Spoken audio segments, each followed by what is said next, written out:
আজকে আমরা বানাচ্ছি গোবিন্দভোগ চাল দিয়ে হচ্ছে বাসন্তী পোলাও, যেটা কিন্তু সবাই পারে। তো আমি যেভাবে বানাই সেভাবে আপনাদেরকে দেখাচ্ছি। তো দেখুন, শীতের দিন নতুন গোবিন্দভোগ চাল উঠেছে। তো এখানে 3 পোয়া মতন চাল নিয়ে নিয়েছি, আর গন্ধটা কিন্তু খুবই সুন্দর বেরাচ্ছে। এখানে চাল নিয়ে নিয়েছি, আর এখানে নিয়ে নিয়েছি বেশি করে কাজু কিশমিশ। এগুলোকে হালকা কিন্তু একটু ঘিয়ে ভেজে নেব। তো আমি স্টেপ বাই স্টেপ কেমন করে করি আপনারা দেখতে থাকুন। কিন্তু দেখুন, আমি যতটা জল লাগবে 3 পোয়া চালে ততটা কিন্তু জল দিয়ে দিয়েছি, আর জলের মধ্যে কিন্তু একটু সাদা তেল দিয়েছি। এতে কিন্তু ভাতগুলো একসঙ্গে একদমই লাগবে না। আর এলাচ, লং, দারচিনি, তেজপাতা সবই দিয়ে দিয়েছি। এবার এটা কিন্তু আমি হাঁড়িটা গ্যাসে চাপিয়ে দিয়েছি। জলটা ফুটে উঠলেই কিন্তু আমি চালটাকে ধুয়ে এর মধ্যে দিয়ে দেবো। কিন্তু জলটা যতক্ষণ একদম ফুটে না উঠবে ততক্ষণ কিন্তু চাল দেবেন না। চালটা যেহেতু গোবিন্দভোগ চাল খুবই নরম, সেখানে কিন্তু খুব তাড়াতাড়ি গলে যাবে। তা আগে ফুটবে, তারপরে কিন্তু এর মধ্যে চাল দেবেন। জলটা যখন একদম ফুটে উঠেছিল, তারপরে কিন্তু ফ্লেমটাকে আমি একটু লো করে তারপরে চালগুলোকে খুব ভালো করে আলতো হাতে ধুয়ে আমি এর মধ্যে দিয়ে দিয়েছি। আর তারপরে দেখুন কত সঙ্গে সঙ্গে একদম কত সুন্দর ফুটে উঠে যায়। চালটা দেওয়ার পর কিন্তু হালকা একটু নাড়া দেবেন, নাহলে নিচে গিয়ে চালটা বসে যাবে। তো সেখানে কিন্তু চালটাকে দেওয়ার পরই একটু ভালো করে হালকা নাড়িয়ে দেবেন। তারপরে দেখুন একদম সঙ্গে সঙ্গে কতটা ফুটছে, কত সুন্দর হয়ে। এইভাবেই কিন্তু ফুটতে থাকবে। তারপরেই কিন্তু এর মধ্যে আমি ফুড কালার দেবো। চালটা কিন্তু আমাদের একদম সিদ্ধ হয়ে গেছে। এবার এটাকে আমরা মার গেলে দেবো।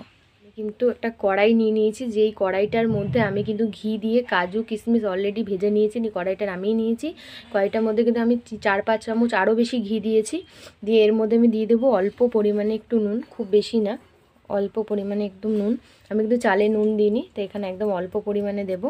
আর যেহেতু এটা একটু মিষ্টি মিষ্টি হয়, তাই নুনের পরিমাপটা কিন্তু আমি একটু কমই রাখলাম। এবার আমাদের পোলাওয়ের ভাতটা কিন্তু পোলাও চালটা একদম রেডি হয়ে গেছে। দেখুন দেখুন কত সুন্দর কালার এসছে। এবার এইটাকে আমরা এর মধ্যে নামিয়ে নেব। দেখুন আমি কিন্তু ঘিয়ে ভাজা কাজু কিশমিশগুলো ওপর থেকে দিয়ে দিয়েছি। কালারটা দেখুন কত সুন্দর এসছে। কড়াইয়ের মধ্যে নিয়েছি, তার কারণ হচ্ছে জিনিসটা একটু ছড়ানো, জায়গাটা ভালো হবে। ভাতটা কিন্তু যেহেতু একটা গরমের ভাপ আছে, সেখানে কিন্তু সেটা আরও বেশি গলে যাবে না। তো দেখুন আমি মিক্সারে কিন্তু চিনি একটু গুঁড়ো করে নিয়েছি। এটা কিন্তু পোলাওর সাথে মিশতে খুব সুবিধা হবে তাড়াতাড়ি, তাই কিন্তু আমি গুঁড়ো করে নিয়েছি।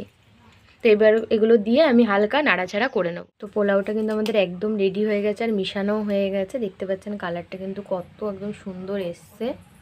তো আপনারা যখন পোলাওয়ের চালটাকে যখন নামিয়ে ফেলবেন, যেরকম আমি কড়াইয়ে ভালো করে একটু ছড়িয়ে নামালে কি চটজলদি একটু ঠান্ডা হয়ে যায়। তো যতক্ষণ চালগুলোর গায়ের মধ্যে গরম ভাব থাকবে ততক্ষণ কিন্তু নাড়াবেন না, তাহলে কিন্তু চালটা গলে যেতে পারে। তো হালকা একটু ঠান্ডা হবে, তারপরে কিন্তু সব কিছু দিয়ে হালকা আলতো হাতে এটাকে মিশিয়ে নেবেন। তাহলেই কিন্তু এরকম একদম ঝুরঝুরে পোলাও রেডি হয়ে যাবে। আমি আপনাদের দেখিয়ে দিচ্ছি। দেখুন কত সুন্দর একদম ঝুরঝুরে, ভাতগুলো গায়ে গায়ে লাগেনি। একদম কত সুন্দর রেডি হয়ে গেছে। আমরা পুরোটাই কিন্তু ওই ছড়ানো জায়গাটায় খুব ভালো করে একদম মিশিয়ে নিয়েছি। দেখুন একদম ওপর নিচ সবটাই কিন্তু খুব সুন্দর করে একদম এরকম ঝুরঝুরে।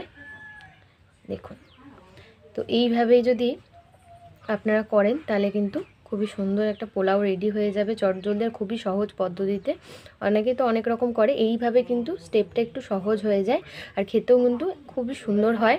আর যখন দেখবেন ভাতটা হালকা একটু ফুটে গেছে, 2-4-5 মিনিট ফুটে গেছে, তখনই নামিয়ে দেবেন। তাহলে কিন্তু মারগালা থেকে শুরু করে এটাকে নামানো অবধি আর বেশি কিন্তু গলবে না। যেটুকু হবে সেই ভাপে ভাপে কিন্তু এটা একদম সঠিক মাপে হয়ে যাবে। তো এই ভিডিওটা আপনাদের কীরকম লেগেছে সেটা কিন্তু অবশ্যই আমাদেরকে কমেন্ট করে জানাবেন। আর ভিডিওটা যদি ভালো লেগে থাকে তাহলে লাইক করবেন, শেয়ার করবেন, আমাদের চ্যানেলটা অবশ্যই সাবস্ক্রাইব করবেন, বেল আইকন ক্লিক করবেন এরকম নতুন নতুন ভিডিও সবার আগে আপনার কাছে পাওয়ার জন্য। গাইস, আজকের জন্য এতটুকুই। আবার দেখা হবে পরের সপ্তাহে।